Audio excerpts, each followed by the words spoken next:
श्री राम।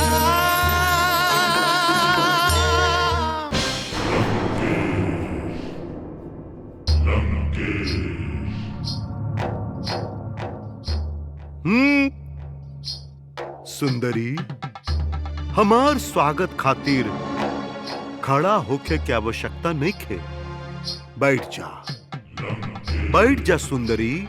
तहार स्वागत ता हमार पति प्रभु श्री राम की तीखा बाण करी। तहारी आवेश बहुत मनमोहक बा सीते। हमार पति के नुकीला बाण के आवेश तू सहन न कर पाई दुष्ट। सीते, तहारी शब्द के बाण हमरा गुदगुदी कर रहल बा।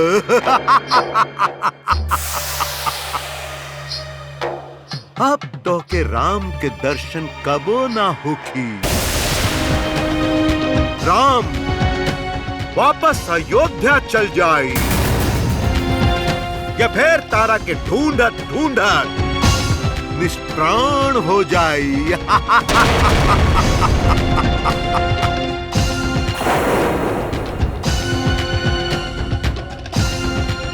सीते, हम तारा के मनावे खातिर एक बार फिर तारा पास आयल बानी। तू हमरा से विवाह कर ले और ए त्रिभुवन के रानी बन जा। यही में तहार भलाई बा। दुष्ट पापी।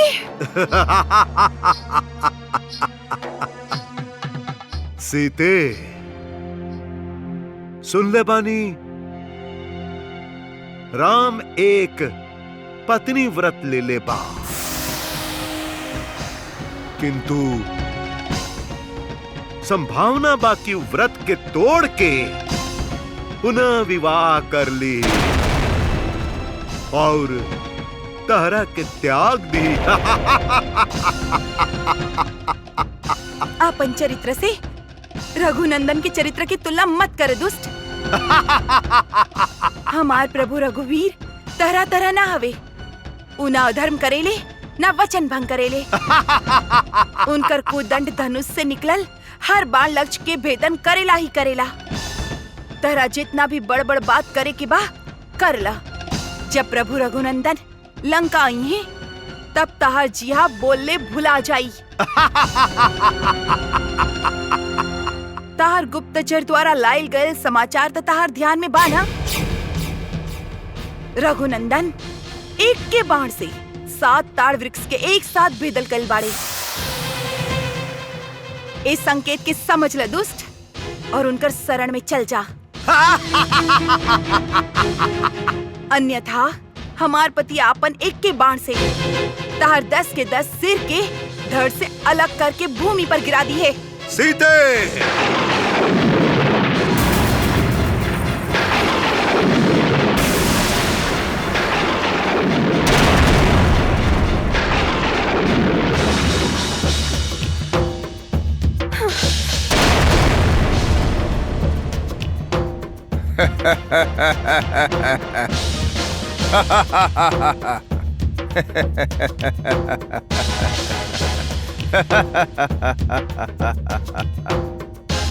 तोहरा का लागल सुग्रीव हमार वध कर दिलस। वो तो हमार हाथ से मरत मरत बच गए।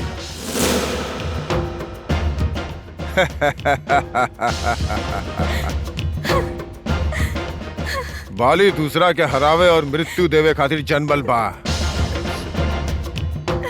बाली के हरावे वाला और मृत्यु देवे वाला न केहू जन्मल बा और ना केहू जन्मी। वो तोहार सुग्रीव कायर हमरा के ललकारे आइल रहे, भाग गए। मायावी की पीछा करत समय हम पहले ही बता देले रही। बाली के ललकारे के अर्थ था अपन मृत्यु के ललकार। फिर भी वो हमरा के ललकारलस और अपन मृत्यु के सामने देख के भाग गई। अपन जान बचा के वो काय डरपोक।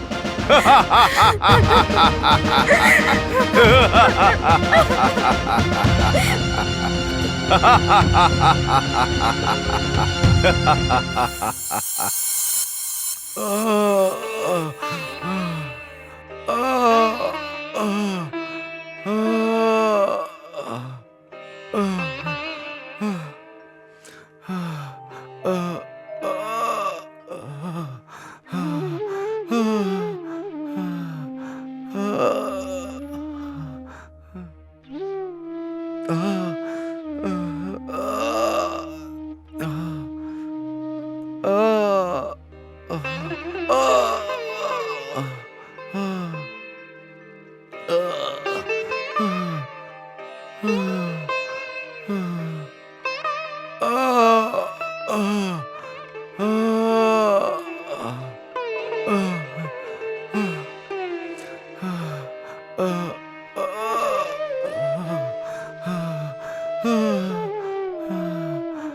बहुत पीड़ा हो रहल बा। हाँ रघुनंदन, ई पीड़ा भी रावरे के देल हा। ना हमरा के बाली से युद्ध करे खातिर कहती और ना हमारी दशा होखेत। हम रउआ से पहले ही कहला रहली कि हम युद्ध में बाली के बराबरी नहीं कर सकत। हम प्रतीक्षा करत रहनी कि रउआ बाली पे बाण चलाई, परंतु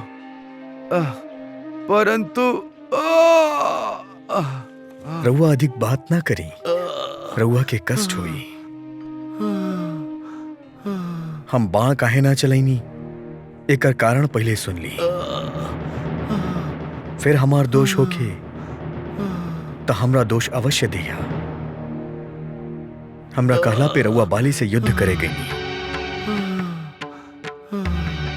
परंतु युद्ध में हम देख के चकित रह गई कि रउआ दोनों भाई में कोनो अंतर बा ही ना।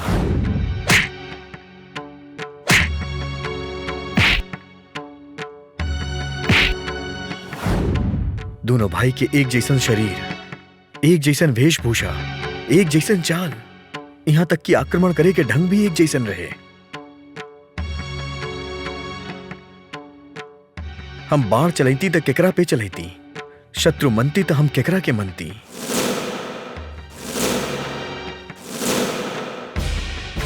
यदि हमार बाण रउआ के लग जात तब हमरा खातिर बहुत बड़ संकट हो जात। रघुकुल के कीर्ति मिट्टी में मिल जात। आपन शरण में आयल प्राणी के वध करे के कलंक ए राम के नाम में लग जात।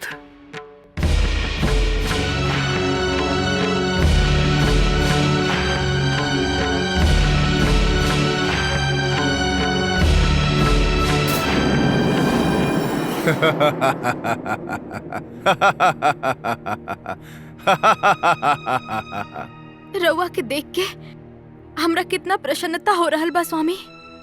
ये हम रउआ के शब्द में नहीं बता सकत। तोहरा कुछ बतावे की आवश्यकता नहीं है तारा। तोहार आंख से छलकत आंसू तोहार हृदय के दशा के वर्णन कर रहल बा। सुग्रीव से युद्ध पे प्रतिबंध लगावल चाहत रहू न तू, लेकिन तोहरा ई ना भुलाए के चाही कि वह सुग्रीव हा जौन हमरा के मायावी के साथ गुफा में बंद करके मारे के प्रयास कैलस। रउआ दोनों के बीच एगो भ्रम भी हो सकेला स्वामी। तारा, सुग्रीव तो विपरीत परिस्थिति के मारल रहे स्वामी। सत्य त ई बा कि वो किष्किंधा के राजा बनले ना चाहत रहे। सुग्रीव के पक्ष लेके हमार क्रोध के निमंत्रण मत दा। वो राउर अनुज हा स्वामी। ना, वो हमार शत्रु हा और तोहार हृदय में हमार शत्रु खातिर न दया भाव चाही और न ममता। कहे कि ये बाली अपन शत्रु पे दया ना दिखावेला तारा। शत्रुता से मित्रता बढ़ हो खेला स्वामी। होत हो की तारा, लेकिन उनका खातिर जिनका पास शत्रुता निभावे के शक्ति ना हो खेला, वो मित्रता के हाथ आगे बढ़ावे ले।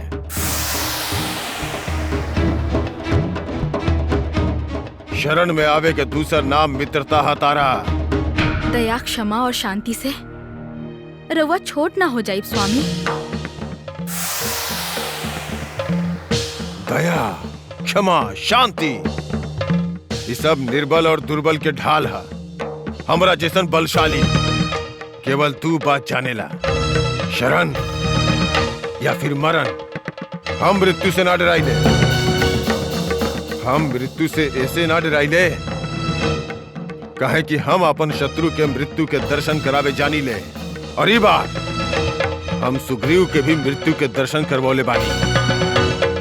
और अब वो दोबारा हमरा के ललकारे के दुस्साहस ना करी, कबो ना।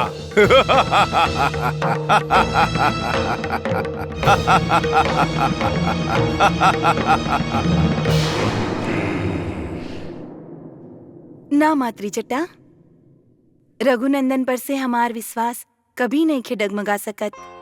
अच्छा, तब फिर अभी तक तहार रघुनंदन आइले काहे ना? चिंता मत करा, वो आई है, अवश्य आई है। और जब वो आई है तब सारा लंका के पता चल जाई। अभी तो वो केवल ऋष्यमुख पर्वत तक ही पहुंचल बाड़े। ओही में तहार दशानन रावण के हृदय के धड़कन बढ़ गईल बा। सच कह रहल बाड़ू पुत्री। ई समाचार सुन के महारानी मंदोदरी के भी आत्मविश्वास डोल गईल बा।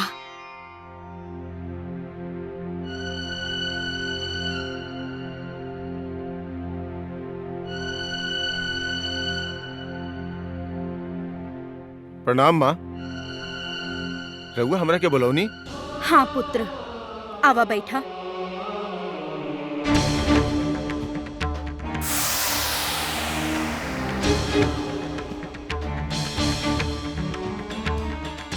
माँ, रघुआ चिंतित बानी। हाँ पुत्र, ऐसे तोहरा बोलैनी हा कि तू ही हमार चिंता के दूर कर सकेला। आदेश करी माँ।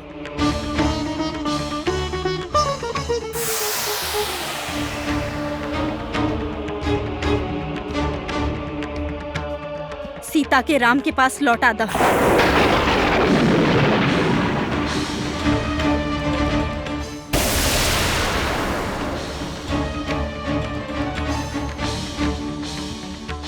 ई केवल तू ही कर सकेला।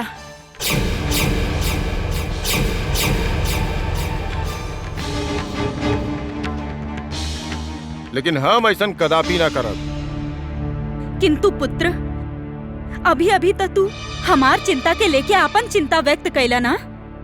सीता चिंता के विषय नहीं खे माँ। तू सुनला ना का? राम और लक्ष्मण ऋष्यमुख पर्वत तक पहुंच चुकल बाड़े। अच्छा, तो यही से तोहरा भय लागे लगल बा? समय के पुकार के सुना पुत्र, समय के साथे होके वाला परिवर्तन के पहचाना।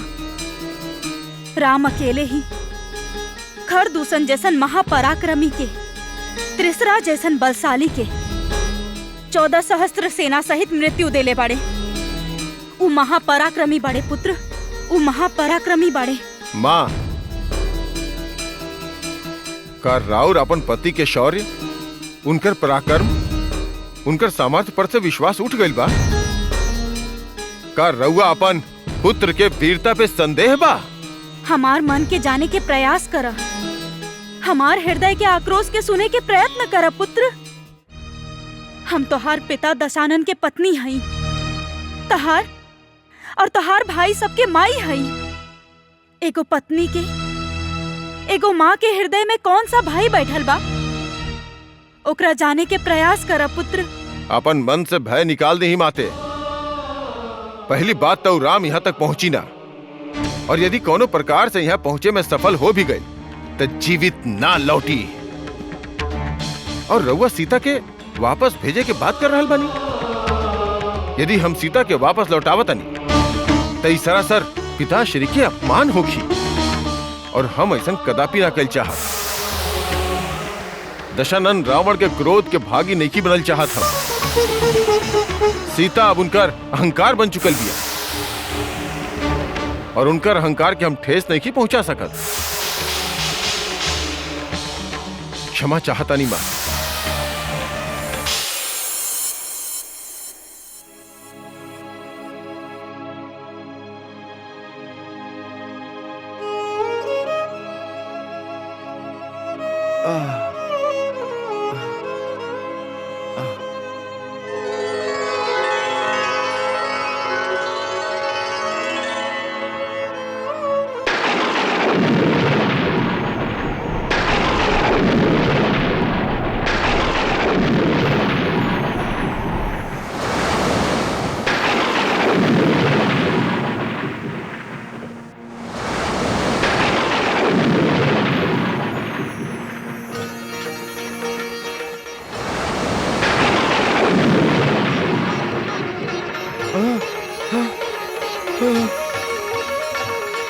रघुनंदन, ये कैसन स्पर्श बा? हमार सब पीड़ा दूर हो गई।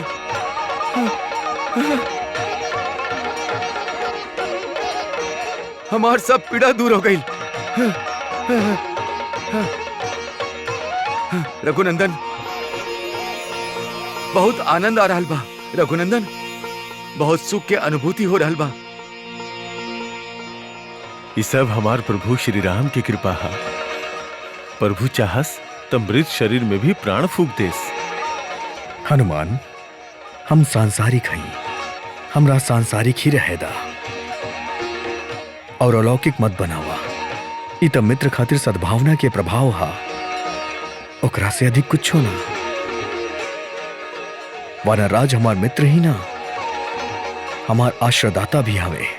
ना रघुनंदन, ऐसन कह के रउआ हमरा के लज्जित मत करी। अब हमरा खातिर आगे का आज्ञा बा ऊ कहीं। हमके एगो अवसर और दी महाराज सुग्रीव। लक्ष्मण, जी भैया।